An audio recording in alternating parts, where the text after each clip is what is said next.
ಎಲ್ರಿಗೂ ನಮಸ್ಕಾರ. ನೀವು ನೋಡ್ತಾ ಇದ್ದೀರಾ ಟಿವಿ ವಿಕ್ರಮ. ರಿಪೋರ್ಟ್ ಅರ್ಪಿಸುವ ಸ್ಪಾಟ್ಲೈಟ್ ಕಾರ್ಯಕ್ರಮಕ್ಕೆ ಸ್ವಾಗತ. ನಾನು ಮುಮ್ತಾಜ್ ಅಬ್ದುಲ್ ನೆಲ್ಲೆಡ್ಕ. ಮಾತೆ ಪೂಜಕ ನಾನು ಎನ್ನಯ ಶಿರವ ನಿಡುವೆನು ಅಡಿಯಲಿ, ನಿನ್ನ ಕೀರ್ತಿಯು ಜಗದಿ ಮೆರೆಯಲಿ, ಒಂದೇ ಆಸೆಯು ಮನದಲ್ಲಿ. ಇದರಲ್ಲಿ ಪ್ರಚೋದನಕಾರಿ ಏನಾದ್ರೂ ಇದೆಯಾ? ಪ್ರಿಯಾಂಕ್ ಖರ್ಗೆ ಅವರೇ.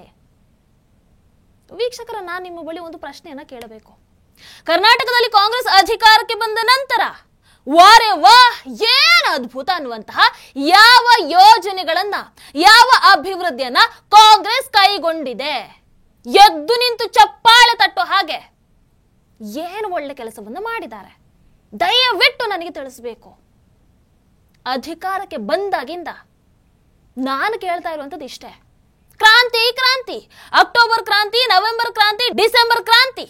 ಅದು ಬಿಟ್ರೆ ಬೆಲೆ ಏರಿಕೆ, ರಸ್ತೆ ಗುಂಡಿ, ಇನ್ನೇನು ಒಳ್ಳೇದಿದೆ? ಏನಾದ್ರೂ ಇದೆಯಾ? ಪ್ರಿಯಾಂಕ್ ಖರ್ಗೆ ಅವರೇ, ನೀವು RSS ಬ್ಯಾನ್ ಮಾಡಬೇಕು ಅಂತ ಮುಖ್ಯಮಂತ್ರಿಗಳಿಗೆ ಒಂದು ಪತ್ರವನ್ನ ಬರೀತೀರಾ. ಆ ಪತ್ರದಲ್ಲಿ ಏನಿತ್ತು?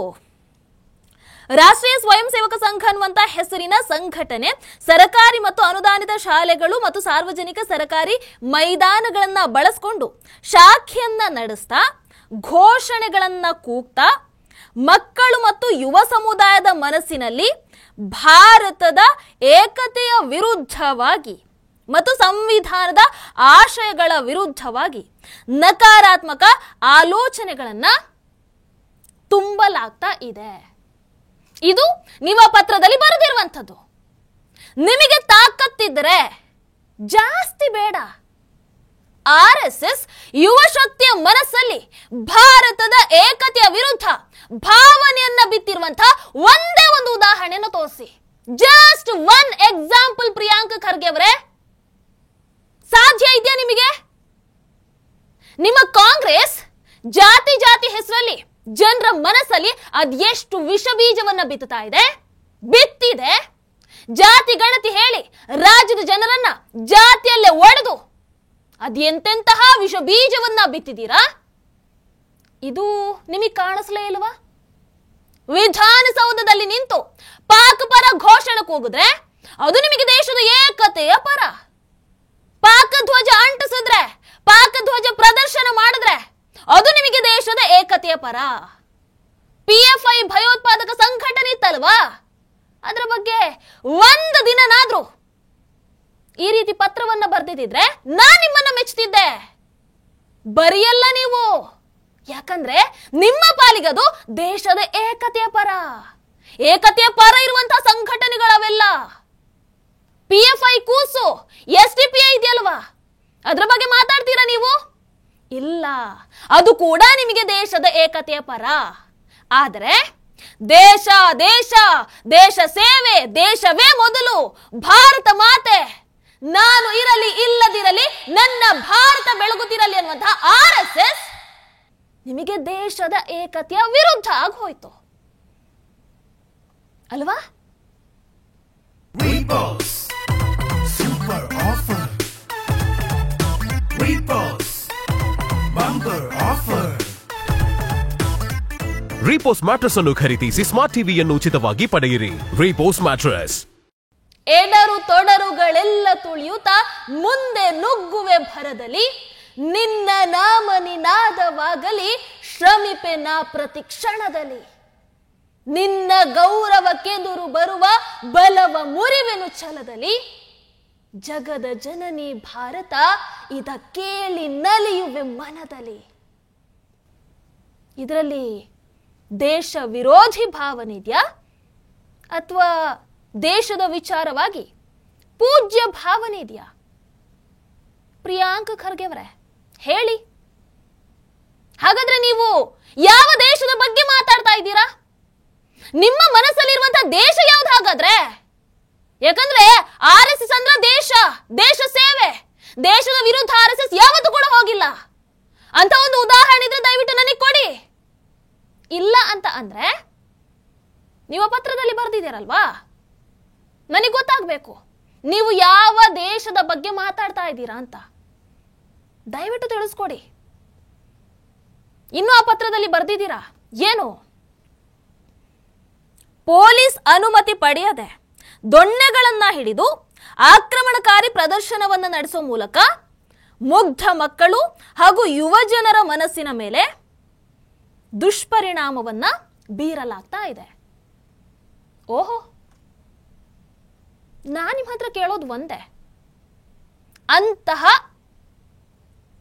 ಉದಾಹರಣೆ ಏನಾದ್ರೂ ಇದ್ರೆ ದಯವಿಟ್ಟು ನಮಗೆ ತಿಳಿಸಿಕೊಡಿ ಅಂತ ಪತ್ರದಲ್ಲಿ ಬರೆದಿದ್ದೀರಲ್ವಾ, ಅದಕ್ಕೆ ಪ್ರೂಫ್ ಬೇಕಲ್ವಾ, ಕೊಡಿ. ನಿಮಗೆ ರಾಜ್ಯದಲ್ಲಿ ತಲವಾರ್ ಬೀಸ್ಕೊಂಡು ಸಮಾಜದ ಸ್ವಾಸ್ಥ್ಯ ಹಾಳು ಮಾಡೋರು ಕಾಣಿಸಲ್ಲ.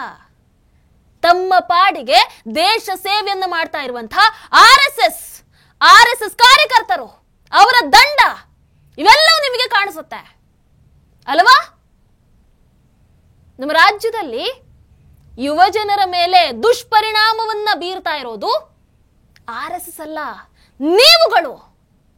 ಕಾಂಗ್ರೆಸ್ ಇರೋವರೆಗೂ ಬೆಳಗಾದ್ರೆ ನಿಮ್ಮ ಒಂದೊಂದು ನಾಟಕ, ನಿಮ್ಮ ಈ ಕಟ್ಟಿ ಹಾಕುವಂತ ಪ್ರಯತ್ನ, ನಿಮ್ಮ ಅತಿ ಕೆಟ್ಟ ಆಡಳಿತವನ್ನ ನೋಡಿ ಸಹಿಸಿಕೊಳ್ಳೋದಕ್ಕೂ ಆಗದೆ ಕೊನೆಗೆ ಆತ್ಮಹತ್ಯೆ ಮಾಡಿಕೊಳ್ಳುವ ಮಟ್ಟಿಗೆ ರಾಜ್ಯದಲ್ಲಿ ಪರಿಸ್ಥಿತಿ ಬಂದಿದೆ ಅಂತಂದ್ರೆ ಯಾರನ್ನ ಬ್ಯಾನ್ ಮಾಡಬೇಕು ನೀವೇ ಹೇಳಿ. ಪ್ರಿಯಾಂಕ ಖರ್ಗೆ ಅವರೇ ಹೇಳಿ. ಪ್ರಿಯಾಂಕ ಖರ್ಗೆ ಅವರು ಎಲ್ಲ ಹೋಗ್ಲಿ, ನಿಮ್ಮ ಕುಟುಂಬದ ಇತಿಹಾಸವನ್ನ ಒಂದು ಬಾರಿ ತಿರುಗಿ ನೋಡಿ ಅಲ್ಲ, ಅಥವಾ ನಿಮ್ಮ ತಂದೆಯವರನ್ನ ಕೇಳಿ ಅಲ್ಲ.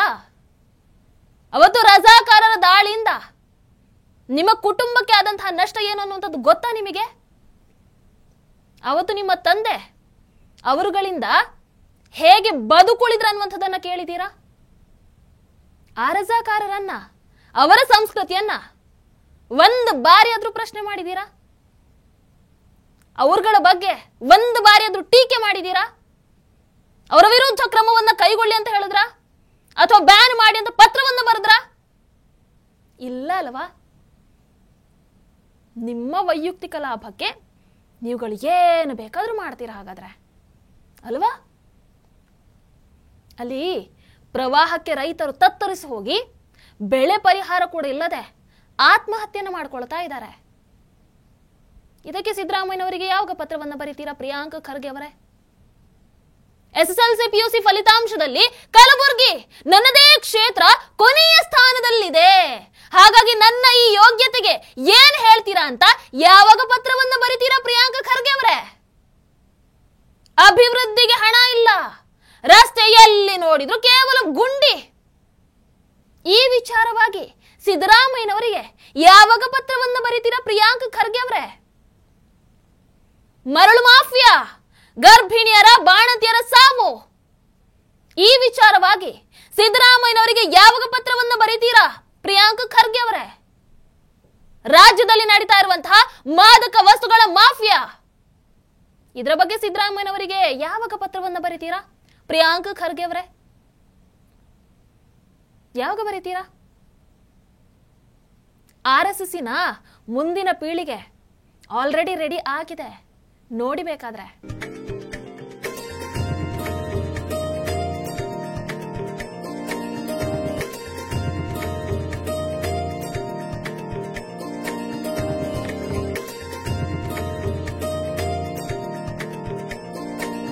ವೀಕ್ಷಕರೇ, ಸಂತೋಷ್ ಅವರೊಂದು ಪೋಸ್ಟ್ ಅನ್ನು ಹಾಕಿದ್ರು. ನಿಜವಾಗ್ಲೂ ಅದನ್ನು ಓದಿ ನನಗೆ ಅನ್ನಿಸ್ತು ಇದು 100ಕ್ಕೆ 100ರಷ್ಟು ಸತ್ಯ ಅಂತ. ಏನು?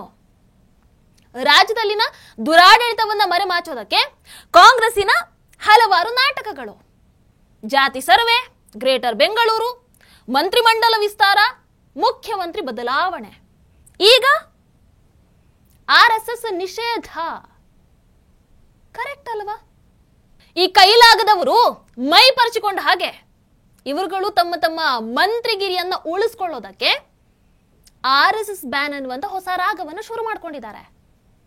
ಮಲ್ಲಿಕಾರ್ಜುನ ಖರ್ಗೆ ಅವರು 9 ಬಾರಿ ಶಾಸಕರು, 3 ಬಾರಿ ಸಂಸದರು, 1 ಬಾರಿ ರಾಜ್ಯಸಭಾ ಸದಸ್ಯರು, 6 ಬಾರಿ ರಾಜ್ಯ ಸರ್ಕಾರದ ಸಚಿವರು, 1 ಬಾರಿ ಕೇಂದ್ರ ಸಚಿವರು, 3 ಬಾರಿ ವಿಧಾನಸಭಾ ವಿಪಕ್ಷ ನಾಯಕರು, 1 ಬಾರಿ ಲೋಕಸಭಾ ವಿಪಕ್ಷ ನಾಯಕರು, 1 ಬಾರಿ ರಾಜ್ಯಸಭಾ ವಿಪಕ್ಷ ನಾಯಕರು. ಇನ್ನು ಮಗ ಪ್ರಿಯಾಂಕ ಖರ್ಗೆ 3 ಬಾರಿ ಶಾಸಕ, ಸಚಿವ, ಎಲ್ಲ ಆಗಿದ್ದೀರಾ.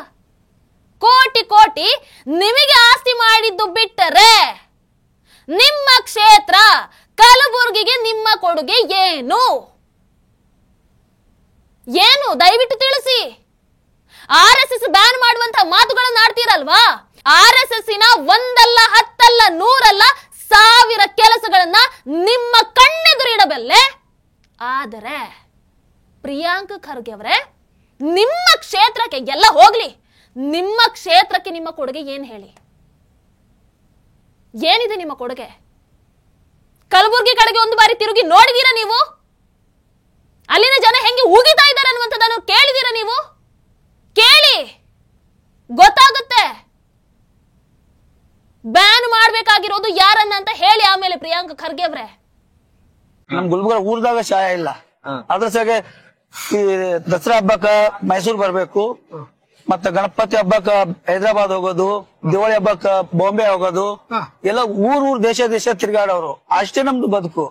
ಯಾಕೆ ನಿಮ್ಗೆ ಶಾಲೆ ಇಲ್ವಾ ಅಲ್ಲಿ? ಶಾಲೆ ಗೀಲಿ ಎಲ್ಲ ಓದಾರ ಸರ್. ನಮ್ ಊರ್ ಮಂದಿ ಕಂಡ ಬರ್ತೀವಿ. ಯಾವ ಊರದು? ಗುಲ್ಬರ್ಗ ನಮ್ದು. ಗುಲ್ಬರ್ಗ ಇರೋದು ಊರ ಹೆಸರು ಅದ ಕಡಿಲ್ಲ ಇಲ್ಲ. ಒಂದ್ ಆಧಾರ್ ಕಾರ್ಡ್ ಮಾಡಿ ಕುಡಿ ಅಂದ್ರೆ 3,000 ರೂಪಾಯಿ ಕುಡ್ರಿ ಅಂತಾರ. ಒಂದಂತೂ ಸರಿಯಾಗಿ ನೆನಪಲ್ಲಿ ಇಟ್ಕೊಳ್ಳಿ ಪ್ರಿಯಾಂಕ್ ಖರ್ಗೆ ಅವರೇ, ಬ್ರಿಟಿಷರು ಸ್ಥಾಪಿಸಿದಂತಹ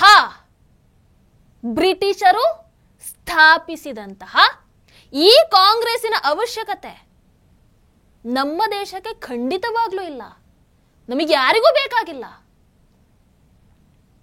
ಆದ್ರೆ ಒಬ್ಬ ಹೆಮ್ಮೆಯ ಭಾರತೀಯ ಸ್ಥಾಪಿಸಿದಂತಹ ಭಾರತ ಮಾತೆಯ ಸೇವೆಗೆ ಸದಾ ಸಿದ್ಧ ಅನ್ನುವಂಥ RSS ಈ ದೇಶಕ್ಕೆ ಯಾವತ್ತಿದ್ರೂ ಬೇಕು, ಪ್ರತಿ ಒಬ್ಬರಿಗೂ ಬೇಕು.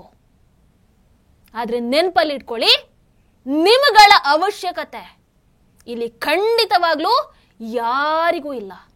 ಇವತ್ತು ನೀವು ಮಾತಾಡ್ತಾ ಇದ್ದೀರಾ ಅಂತ ಹೇಳಿದ್ರೆ ಅದಕ್ಕೆ ಕಾರಣ ನಾವುಗಳು ಕೊಟ್ಟಿರುವಂತ ಅಧಿಕಾರ, ಅದು ನಮಗಳ ವೋಟಿನ ಪವರ್. ನೆನಪಲ್ಲಿರಲಿ.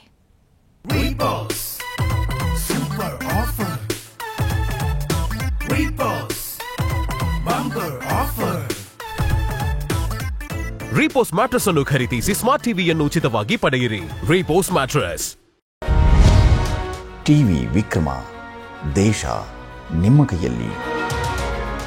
ಈ ಕಾರ್ಯಕ್ರಮ ನಿಮಗೆ ಇಷ್ಟ ಆಗಿದ್ದಲ್ಲಿ ಲೈಕ್, ಶೇರ್ ಹಾಗೂ ಕಮೆಂಟ್ ಮಾಡಿ. ಟಿವಿ ವಿಕ್ರಮದ ಕಾರ್ಯಕ್ರಮಗಳನ್ನು ನಿರಂತರವಾಗಿ ವೀಕ್ಷಿಸಲು ಸಬ್ಸ್ಕ್ರೈಬ್ ಮಾಡಿ, ಬೆಲ್ ಐಕನ್ ಒತ್ತಿ.